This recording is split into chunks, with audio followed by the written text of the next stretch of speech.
ఏమైనా పర్లా, ఎక్కడికి? దేవుడి సన్నిధికి రా. ఎందుకు తెలుసా? ఆయన నిన్ను ప్రత్యేకమైన వ్యక్తిలా తయారు చేస్తాడంట. ఓ, నిన్నెవ్వరూ తయారు చేయలేరు, ఎవరు నిన్ను లేపలేరు, ఎవరు నీకు సాయం చేయలేరు. కానీ ఆయన సాయం చేస్తే, ఆయన నీతో వస్తే నువ్వు ప్రత్యేకమైన వ్యక్తిలా తయారవుతావు.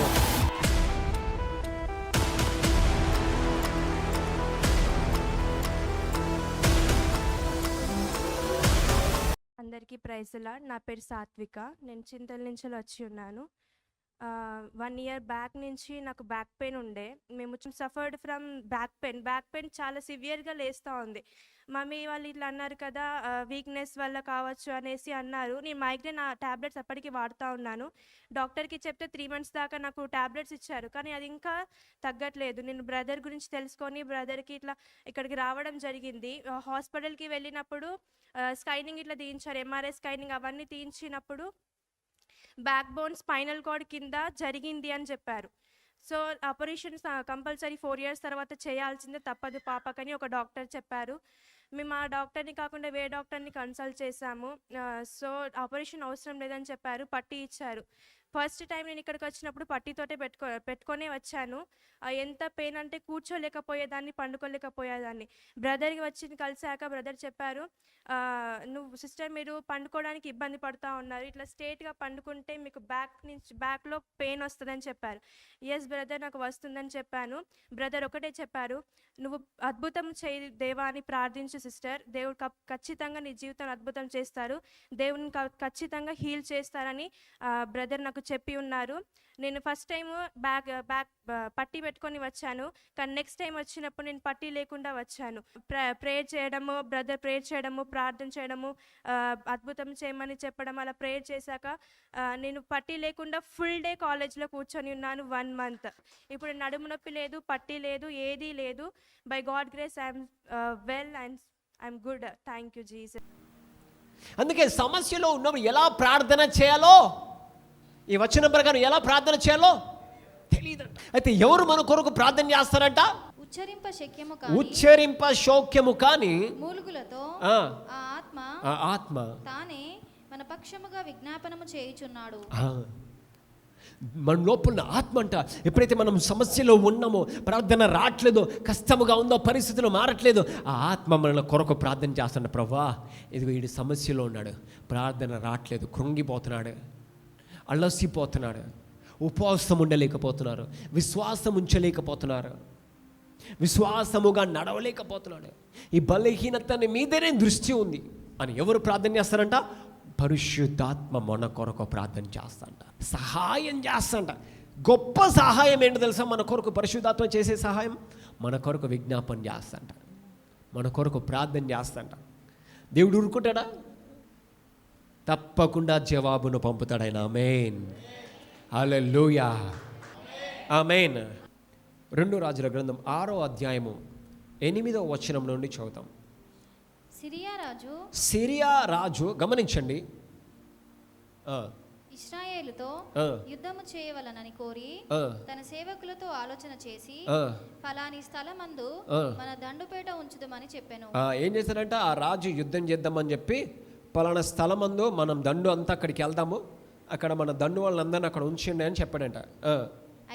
అయితే ఆ దైవజనుడు గమనించాలి. అయితే చెప్పండి, అయితే గమనించారా? అయితే ఆ దైవజనుడు ఈ రాజు ఎక్కడికి, ఎవరితో యుద్ధం చేద్దాం అనుకుంటున్నాడు?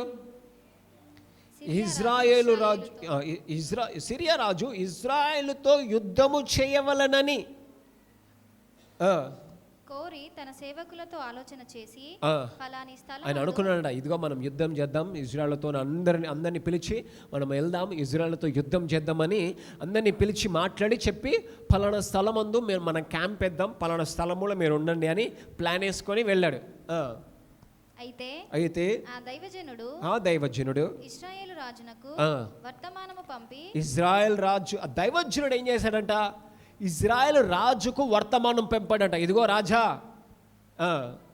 ఫలాని స్థలమునకు నీవు పోవద్దు, ఫలానా స్థలమునకు మీరు పోవద్దు. అచ్చటికి సిరియనులు వచ్చారు. కాబట్టి రాజా, మీరు ఎట్టి పరిస్థితుల్లో ఈ స్థలానికి పోవద్దు అనే విషయము దైవజనుడు రాజుకు వర్తమానం పంపాడు. వచ్చి దిగి ఉన్నారని తెలియజేసెను గనుక ఇశ్రాయేలు రాజు దైవజనుడు తనకు తెలిపి హెచ్చరిక చేసిన స్థలమునకు పంపి సంగతి తెలుసుకొని తన వారిని రక్షించుకొనెను. మళ్ళీ రాజు ఎంక్వైరీ చేశానంట, నిజంగానే సీనియర్లు ఉన్నారా లేదా అని చెప్పి ఆ ఎంక్వైరీ చేస్తే వాళ్ళు ఉంటే వాళ్ళందరినీ, ఆ ప్రజలందరినీ రక్షించుకున్నాడు. ఆ ప్రజల్లో ఉన్న ఇజ్రాయెల్ ప్రజలందరినీ పిలిపించుకున్నాడా, లేకపోతే వాళ్ళందరికీ ఒక కాపుదలనిచ్చాడు. చదవమ్మా. ఇలాగూ మాటి మాటికి ఇదే జరుగుతుందంట. సిరియన్ల రాజు క్యాంప్ వేస్తున్నాడు. రాజు ఏమో యుద్ధము చేద్దామని సైనికులను పంపించి వాళ్ళని క్యాంప్ వేసి ఆ ప్రజలందరినీ ఆక్యుపై చేద్దాం అనుకున్నాడు. ఆ ప్రాంతాన్ని ఆక్యుపై చేద్దాం అనుకుంటున్నాడు. దైవజనుడేమో లెటర్ రాసి పంపుతున్నాడు, ఇదిగో ఆ ప్రాంతంకి వెళ్ళకండి. ఈయన ఏం చేస్తున్నాడు, ఈ రాజు వాళ్ళందరినీ మళ్ళీ కాపాడుతున్నాడు. మళ్ళీ రాజు ప్లాన్ వేస్తున్నాడు, మళ్ళీ దైవజనుడు లెటర్ రాస్తున్నాడు, మళ్ళీ రాజు ఆ ప్రజలను కాపాడుకుంటున్నాడు. మాటికి ఇలాగే జరుగుతున్నది. అంటే ఏ ప్లాన్ అయితే శత్రువు వేస్తున్నాడో ఆ ప్లాన్కి దైవజనుడు లెటర్ రాసి ఆ ప్రజలను కాపాడుతున్నాడు. మాటికి ఇదే జరుగుతుందంట. చదువుమా. సిరియా రాజు కల్లోలపడి, ఇక రాజు ఆగమం అయిపోతున్నాడు లోపల. ఏంట్రా ఇది, మనం ఇన్ని ప్లాన్లు వేసాం, ఒక్కటి ఫెయిల్ అయిందంటే ఏం కాదు, 2, 3 ఎన్నిసార్లా తన సేవకులను పిలిచి ఇక అందరినీ పిలిచాడు. ఎందుకంటే అందరికి ఏం చెప్పాడు రాజు, ప్లాన్స్ చెప్తున్నాడు కదా, అందరినీ పిలిచాడు. మనలో ఇశ్రాయేలు రాజు పక్షము, మనలో అంట, మనలోనే రాజుకు అర్థమైపోయింది, మనలోనే ఎవడో మనలో ఇశ్రాయేలు రాజు పక్షమున వహించిన వారెవరైనది మాకు తెలియజెప్పరాదా అని వారిని అడగగా, అతని సేవకులలో ఒకడు, రాజువైన నా ఏలినవాడా, ఇశ్రాయేలు రాజు పక్షమున ఎవరూ లేరు గాని ఇశ్రాయేలులోనున్న ప్రవక్తయగు ఎలీషా మీ అంతఃపురమందు మీరు అనుకొనిన మాటలు ఇశ్రాయేలు రాజునకు తెలియజేయుననెను. మై గాడ్, హల్లెలూయా. మనలో ఎవ్వరు లేరు రాజుపక్షంగా, ఎవరో ఉన్నారు మనలోనే. ఆ రాజు, నేను ప్లాన్ వేసి మీ అందరు చెప్తే మీరు వెళ్ళి రాజుకు చెప్తున్నారు, ఎవడాడు అని రాజు అడిగితే ఆ ఒకళ్ళు లేచి అంటున్నారంట, ఎవ్వరు లేరు మన లోపల అలాంటి వాళ్ళు. కానీ ఇజ్రాయేలులో ఒక ప్రవక్త ఉన్నాడు. హల్లెలూయా. నువ్వు అంతఃపురములో అనుకున్న విషయాన్ని కూడా రాజు, ఆ దైవజనుడు రాజుకు చెప్తున్నాడు. ఇంగ్లీష్లో ఏముంది తెలుసా, నీ బెడ్రూమ్లో అంటున్నాను దాన్ని. నీవు బెడ్రూమ్లో అనుకునే విషయాన్ని ఈ ప్రవక్త రాజుకు చెప్తున్నాడు. ఒకసారా 2 సార్లా, మాటికి అంట. ఎలీషా రాజుకు లెటర్ రాస్తున్నాడు, ఇదిగో రాజా, ఈ ప్రాంతం మీదకి సిరియన్లు వచ్చారు. అందుకే నువ్వు చూడని దాని కొరకు నిరీక్షించినలా ఓపికతో దాని కొరకు కనిపెట్టుతుము. హల్లెలూయా. ఎంతమందికి అర్థమవుతుంది? అర్థమైందా లేదా? అందుకే ఎవరినంటే మన లోపల దేవుని ఆత్మ నివాసము చేస్తాను. దేవుని ఆత్మ నీకు రహస్యములు, అంటే ఎక్కడైతే శ్రమ వస్తుందో శ్రమ రాకముందే కూడా దేవుని ఆత్మ నీకు బోధించగలుగుతుంది. నీకు విని ఓపికతో కనిపెట్టే హృదయం ఉంటే కనుక దేవుడి ఆత్మ నీకు ఎన్నో విషయాలు బోధించగలుగుతాడు. దేవుని ఆత్మ ఎన్నో విషయాలు నీకు బయలుపరచగలుగుతాడు. రాజు ప్లాన్ వేస్తున్నాడు, ప్లాన్ వేయంగానే ప్రవక్తకు ఇన్ఫర్మేషన్ పోతున్నది. ఇంకా మన వాళ్ళు ఇంకా చాలామంది ప్రవచనాలే ఇవ్వని అంటున్నారు. ఇక్కడేమో దేవుడు ఎంతో లోతుగా రాజు బెడ్రూమ్లో వేసే ప్లాన్ని దైవజనుడిని బయలుపరుస్తూ ఉంటే దేవుడు, చాలామంది ఇంకా ఏది లేదు అది లేదు అనే ఆలోచనలోనే ఆగిపోతున్నారు.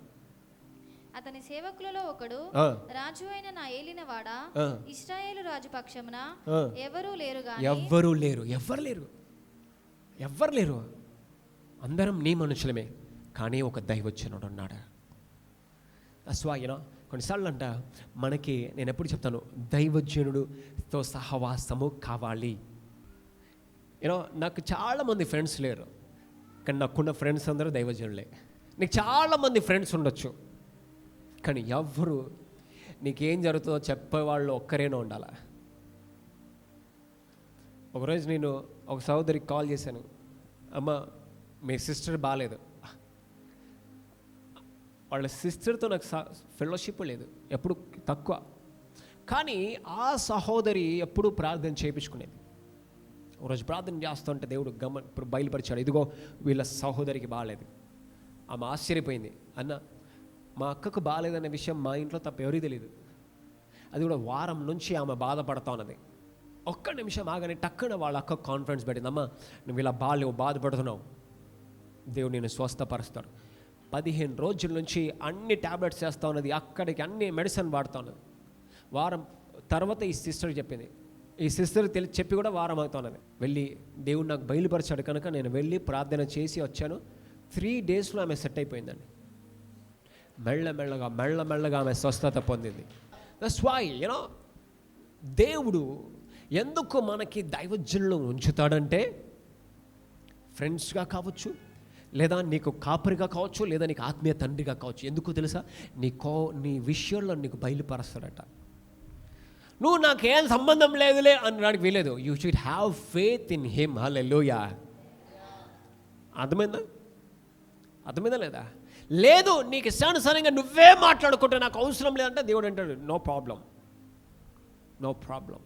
హల్లెలూయా. దేవుడికి తెలుసు ఎవరు ఎటువంటి స్వభావం గలవాళ్ళు, ఎవరికి దేవుడి సహాయం కావాలి, ఎవరు దేవుడితో నాకు సహాయం అవసరమేలా, నా పని నేను చేసుకుంటాను అనే స్వభావం ఉందో దేవుడికి తెలుసు. నీ పక్షంగా కొన్నిసార్లు ఎవరు లేకపోవచ్చు నీకు సమస్య వచ్చినప్పుడు, కానీ ఇజ్రాయెల్లో దేవుడు వారి పక్షముగా ఉన్నాడంట. సిరియన్లు వస్తే ఏంటి, ఇంకెవరు వస్తే ఏంటి, ఫిలిస్తీన్లు వస్తే ఏంటి, వీళ్ళకెవ్వరు లేకున్నా పర్లా, వాళ్ళతో ఉన్నది ఎవరో తెలుసా? హల్లెలూయా. సిరియనుల రాజుకు కల్లోలమట ఆగమాగమైపోయాడు. ఎన్ని ప్లాన్స్ వేసినా అన్నిటినీ దేవుడు తిప్పికొట్టాడు. వాక్యము సెలుస్తుంది, నేను నీ పక్షముగా ఉన్నాను, నీకు విరోధముగా రూపింపబడి ఏ ఆయుధము వర్ధిల్లదో. ఆయన ఒక్కసారి చెప్తే, ఆయన ఒక్కసారి వాగ్దానము చేశాడా, ఆయన నెరవేర్చుతాడు అంతే. అందుకే నేనేమన్నాను, నీ సమస్యలో దేవుడి వాగ్దానము కొరకు చూడు, ఆయన ఏం మాట్లాడతాడో చూడు. When you are in a problem, wait on the lord, let God speak. ఆయన మాట్లాడి నా జీవితంలో ఎంతోమందికి ప్రవచనం చెప్పాను. నాకు తెలిసిన వాళ్ళకి, తెలియని వాళ్ళకు లైవ్లో చాలామందికి ప్రవచనం చెప్పాను. కొంతమంది సీరియస్ తీసుకున్నారు, కొంతమంది పట్టించుకున్న వాళ్ళ తర్వాత మళ్ళీ అది జరిగిన తర్వాత మళ్ళీ అన్నారు, అవును దేవుడు ఇది చేశాడు, జరిగింది. హల్లెలూయా. ఎందుకంటే నాకు తెలుసు అది నేను చెప్తున్నానా, నా లోపల నా ఆత్మచేత నేను ప్రేరేపించబడి చెప్తున్నానా. ఇశ్రాయేలులోనున్న ప్రవక్తయగు ఎలీషా మీ అంతఃపురమందు మీరు అనుకున్న మాటలు ఇశ్రాయేలు రాజునకు తెలియజేయుననెను. అందుకు రాజు మేము మనుషులను పంపి అతని తెప్పించినట్లు నీవు వెళ్ళి అతడుండు చోటు చూచి రమ్ము అని సెలవీయగా అతడు దోతానులో ఉన్నాడని వర్తమానం వచ్చెను.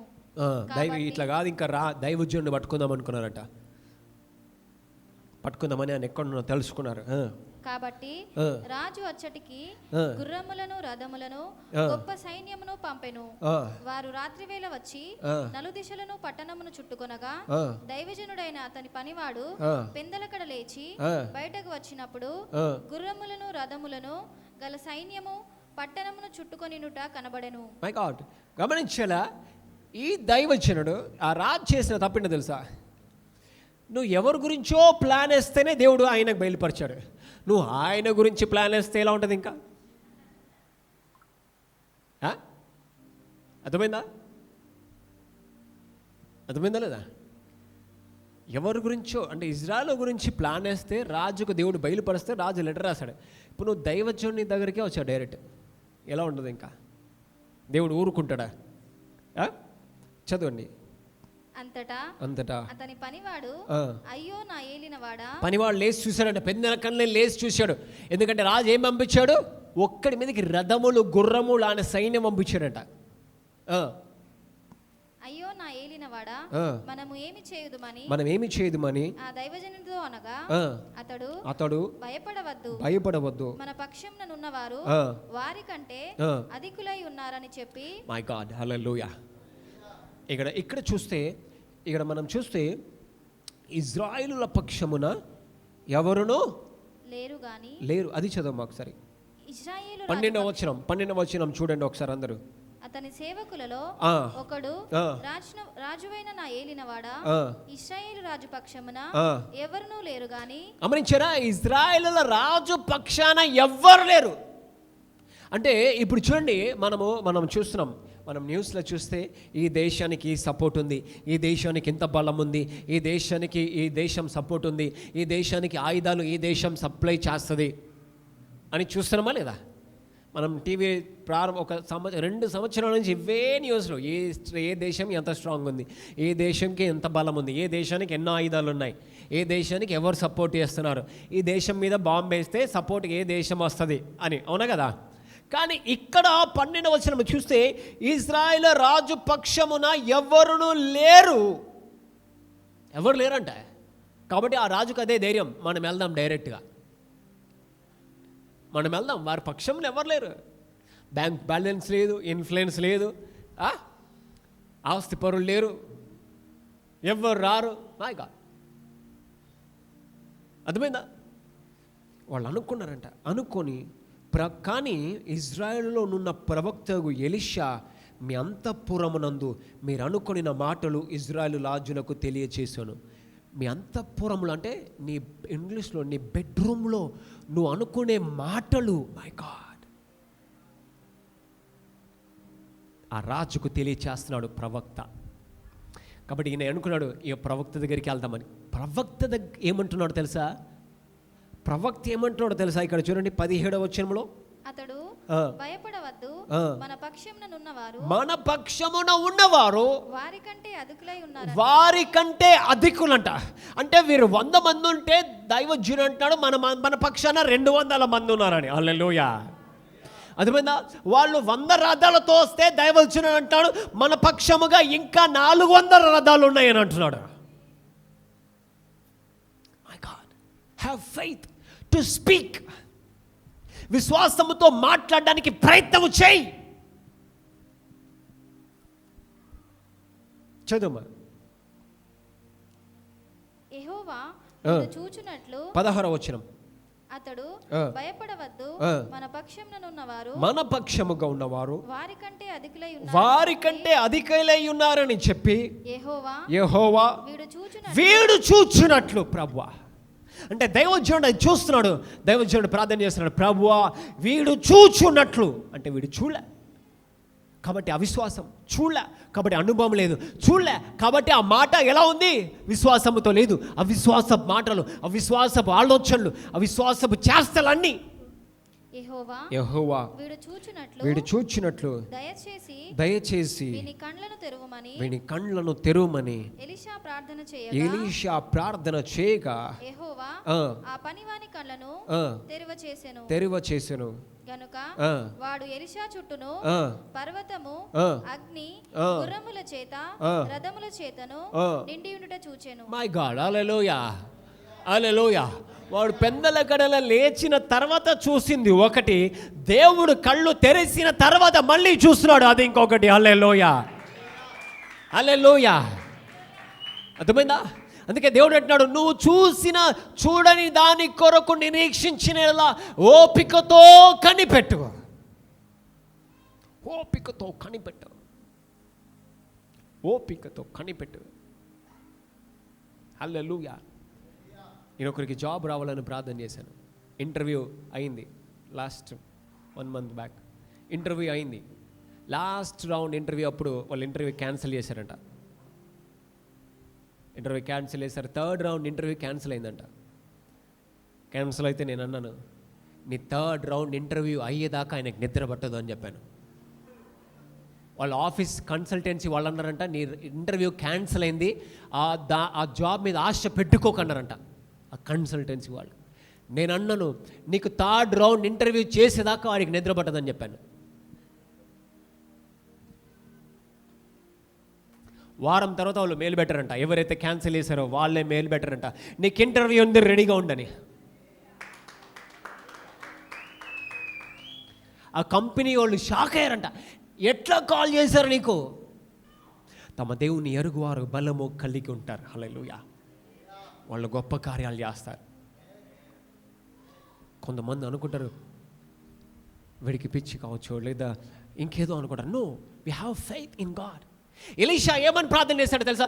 ప్రభువా, వీడు పెందల కన్నీ లేచి అవన్నీ చూసి ఏమేమో మాట్లాడుతున్నాడు, ఒక్కసారి వీడి కళ్ళు తెరుమని ప్రార్థన చేశారంట.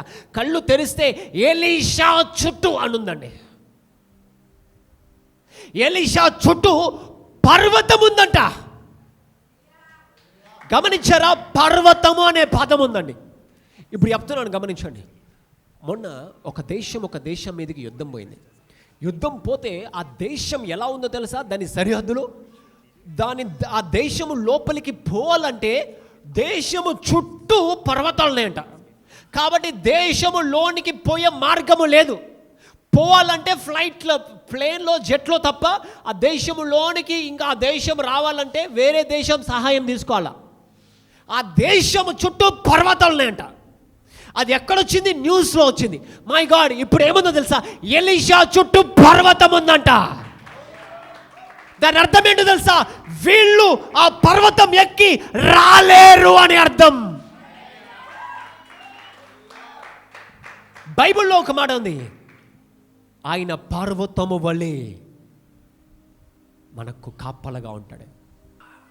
Have faith in God. Pray, effective prayer. బలమైన ప్రార్థన చెయ్యి, ఎడతెగక చెయ్యి, ఆసక్తి కలిగి చెయ్యి, రోషము కలిగి చెయ్యి, ఓపికతో చెయ్యు. ఎందుకంటే నువ్వు చూడని దాని మీద నిరీక్షణ కలిగి ఉన్నావు కాబట్టి ఓపికతో చెయ్యు. హల్లెలూయా. నువ్వు అనుకుంటున్నావేమో అసాధ్యమని, దేవుడు సాధ్యము చేసి చూపెట్టగల దేవుడు. should have faith in God. When you're praying, have faith. ప్రార్థన చేస్తున్నావా? విశ్వాసమును ఉపయోగించు. విశ్వాసము అంటే మళ్ళీ చెప్తున్నాను, గమనించాలా. చాలా నేను మాట్లాడే విశ్వాసము, నువ్వు ఎన్ని చోట్ల విన్న విశ్వాసము వేరు, నేను నీకు చెప్పే విశ్వాసం అనే పదం వేరు. విశ్వాసం అనేది అద్భుతములో నుండి వచ్చేది. హల్లెలూయా. అంటే దాని అర్థం ఏంటో తెలుసా? నీకు ఈ ప్రార్థన ఎలా ఉందో తెలుసా? నువ్వు చూసిన అద్భుతం మీద నుండి వస్తుంది ఇప్పుడు ప్రార్థన. హల్లెలూయా. అర్థమైందా లేదా? అంటే నీ ప్లేన్ ఇట్లా రన్వే మీద వెళ్ళట్లా, నీ ప్లేన్ రన్వే దాటి పైనకి ఇట్లా మళ్ళీ ఫ్లై అయింది. దాన్ని ఫ్లై అవ్వడానికి గల కారణం ఏంటో తెలుసా? మిరకల్. హల్లెలూయా. అద్భుతము. That's why pray for miracles. తప్పకుండా నువ్వు అద్భుతముల కొరకు ప్రార్థన చేయు. దేవుడు నీ జీవితంలో అద్భుతము జరగాలని, చేయాలని ప్రార్థన చేయు. నువ్వు చూడని దాని కొరకు ప్రార్థన చేస్తున్నావు కాబట్టి నిరీక్షణతో, ఓపికతో ప్రార్థన చేయి. హల్లెలూయా. దృశ్యమైన వాటిని చూడక అదృశ్యమైన వాటిని నిదానించి చూచుచున్నాను. ఆ వ్యక్తి ఎప్పటికీ మర్చిపోడు. అప్పటి నుంచి ఆయన లైఫ్ టర్న్ అయింది స్పిరిచువల్గా. దేవుణ్ణి నమ్మడం మొదలుపెట్టాడు. హల్లెలూయా. దైవజనుడు ప్రార్థన చేశాడు, ప్రభువా వీడి కళ్ళు తెరువు. ఎప్పుడైతే కళ్ళు తెరిచాడో దేవుడు, చూడండి, యెహోవా వీడు చూచినట్లు దయచేసి వీని కళ్ళను తెరవమని ఎలీషా ప్రార్థన చేయగా యెహోవా ఆ పనివాని కళ్ళను తెరవచేసెను. గనుక వాడు ఎలీషా చుట్టూను పర్వతము అగ్ని, గుర్రముల చేత, రథముల చేతను నిండియుండుట చూచెను. ఆ దండువారు ఇప్పుడు చూడాలా ఎంత మందైతే వచ్చారో ఎలీషా మీదికి. అతని సమీపించినప్పుడు, ఆ దండువారు అతని సమీపించినప్పుడు ఎలీషా ఈ జనులను అంధత్వముతో మొత్తుమని యెహోవాను వేడుకొనగా ఆయన ఎలీషా చేసిన ప్రార్థన చొప్పున వారిని అంధత్వముతో మొత్తెను. వారిని అంధత్వముతో మొట్టి. ఎంత మంది వచ్చారో అంత మంది గుడ్డి వాళ్ళు అయిపోయారంట. ఇప్పుడు ఎలీషా కనబడట్లా వాళ్ళకి. ఎక్కడ ఎలీషా ఉంటాడని వచ్చాడో అక్కడ ఇప్పుడు ఎలీషా కనబడట్లా, ఉన్న స్థలం కనబడట్లా, వాళ్ళు ఎక్కడికి వచ్చారో వాళ్ళకి తెలీదు. హల్లెలూయా. ఎంతమందికి అర్థమైంది? యువర్ ప్రేయర్, చెప్పండి నీ పక్కన వారికి, నీ ప్రార్థన చెప్పాలి. నీ పక్కన వారితో, నీ ప్రార్థన చాలా powerful. Can somebody say amen? Amen. అందుకే నేను అంటాను, ఇదిగో ప్రార్థన చేసామనుకో, హల్లెలూయా. దట్స్ వై అన్నాను కొన్నిసార్లు. అందరూ అనుకుంటారేమో నీ పక్షముగా ఎవ్వరు లేరేమో. ఆ పనివాడు అన్నాడంట, మనం ఏం చేద్దాము? ఆ పనివాడికి భయం వచ్చి మనం ఏం చేద్దాం, మన పరిస్థితి ఏంది అని అంటున్నాడు, ఇదిగో నువ్వు భయపడకు, మన పక్షముగా ఉన్నవారు వారి కంటే అధికులు. హల్లెలూయా. ప్రార్థన అంటే దేని కొరకైతే మనం ప్రార్థన చేస్తున్నామో దాన్ని ముందుగానే దేవుడు మనకు బయలుపరచగలుగుతాడంట. That's why when you are praying, ఎప్పుడైతే ప్రార్థన చేస్తున్నావో కూర్చో అక్కడ. తొందరగా ప్రార్థన చేశానా, ముగించానా, అయిపోయిందా, అలా కాదంట. That's not it all a prayer. అది ప్రార్థన కాదు, అది నీ తొందరపాటు సగం. నీ ఆలోచనలోనే ఉన్నాయి, అన్ని నీ తలంపులో ఉన్నాయి అక్కడ ప్రార్థనలో. అక్కడ నువ్వు స్పిరిచువల్గా కనెక్ట్ అవ్వాలా, అనాయింటింగ్ కనెక్ట్ అవ్వాలా, ఏం ప్రార్థన చేయాలో నీకు తెలియట్లా. అందుకే మనము రోమీలకు రాసిన పత్రికలో చదివాము, ఏమి ప్రార్థన చేయాలో తెలీదు అనుందండి. అందుకే కొన్నిసార్లు తొందరలో ఉన్నప్పుడు, సమస్యలో ఉన్నప్పుడు నీకేం ప్రార్థన చేయాలో తెలియదు. అనుకుంటావు నువ్వు ప్రార్థన చేస్తావని, నిజానికి నువ్వు ప్రార్థన చేయలా. నువ్వు ప్రార్థన ఎప్పుడైపోతే లేచి వెళ్దామనే ఆలోచనే నీకుంది. కానీ ప్రార్థనను చేస్తున్నావా? నువ్వు ఓపికతో ప్రార్థన చేయి. ఎందుకు తెలుసా? ఆయన మన ప్రార్థనకు విని మనకు జవాబు ఇస్తున్నాడు. హల్లెలూయా. ఆయన మనకు చూపిస్తూ ఉన్నాడు, ఆయన మనకు బయలుపరుస్తున్నాడు, ఆయన మనతో మాట్లాడాలనుకుంటున్నాడు, ఆయన మనకు బోధించాలనుకుంటున్నాడు, ఆయన మనకు తెలియచేయాలి అని అనుకుంటున్నాడు.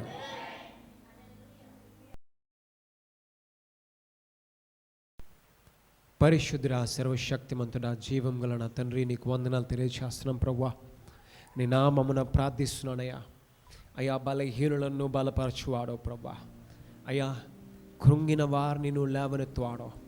అయ్యా, ఎవరు ఏ ప్రార్థన చేస్తున్నారో, ఎవరు ఏ అవసరతలో ఉన్నారో, ఎవరు దేని కొరకు నీ సన్నిధిలో కనిపెట్టుచున్నారో, అయ్యా నువ్వు చూచుచున్న దేవుడు, వారికి తప్పనిసరి సాక్ష్యమును అనుగ్రహించుదువుగాక, వారికి అద్భుతము చేయుదువుగాక, వారి పోరాటములన్నిటిపైన వారికి విజయమునిచ్చుదువుగాక.